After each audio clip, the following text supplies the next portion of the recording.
ایک شخص نے کہا میری بیوی میرے پاس سو رہی تھی۔ اس دوران اچانک مجھے فیس بک کا نوٹیفیکیشن ملا۔ ایک لڑکی نے مجھے فرینڈ لسٹ میں شامل کرنے کی ریکویسٹ سینڈ کی، تو میں نے سوچا کہ دیکھوں تو یہ کون ہے۔ میں نے اس کی دوستی کی درخواست کو قبول کیا اور میں نے اسے پیغام بھیجا کہ آپ کون ہو۔ اس نے جواب دیا میں وہی ہوں، میں شادی تو کر چکی ہوں لیکن میں آپ کی شدید کمی محسوس کرتی ہوں۔ یہ ماضی کی میری محبوبہ تھی۔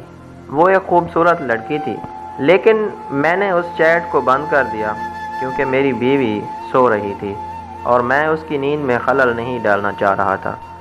پھر میں نے بیوی کی طرف دیکھا، وہ گھر کے سارے کام کرنے کی وجہ سے تھک ہار گہری نیند سو رہی تھی۔ جیسے ہی میں نے اس کی طرف نگاہ ڈالی تو میں نے سوچنا شروع کیا کہ وہ کیسے خود کو اتنی محفوظ محسوس کرتی ہے کہ وہ ایک انجان گھر میں اتنی آرام سے سو سکتی ہے۔ وہ اپنے ہوائی گھر سے بہت دور ہے جہاں اس نے اپنے گھر کے ساتھ 24 سال گزارے تھے۔ جب وہ ناراض یا غمزدہ ہوتی تھی تو وہاں اس کی والدہ اس کے لیے موجود ہوتی تھیں تاکہ وہ اپنی والدہ کے گود میں رو سکے۔ اس کی بہن یا اس کا بھائی لطیفے سناتے جس سے وہ ہنسنے لگے۔ اس کے والد گھر آ کر اس کی پسند کی تمام چیزیں لاتے۔ یہ سارے خیالات میرے ذہن میں آ گئے کہ کیسی اس خاتون نے میرے لیے اتنی قربانی دی ہے۔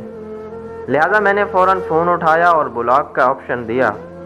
پھر میں نے اپنی بیوی کی طرف رخ کیا اور اس کے پاس سو گیا، کیونکہ میں ایک آدمی ہوں، ایک ایسا شخص جو اپنی بیوی کو دھوکہ نہیں دیتا اور ایک کنبہ نہیں توڑ سکتا۔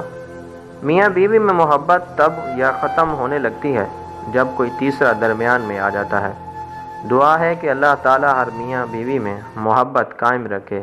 آمین ثم آمین۔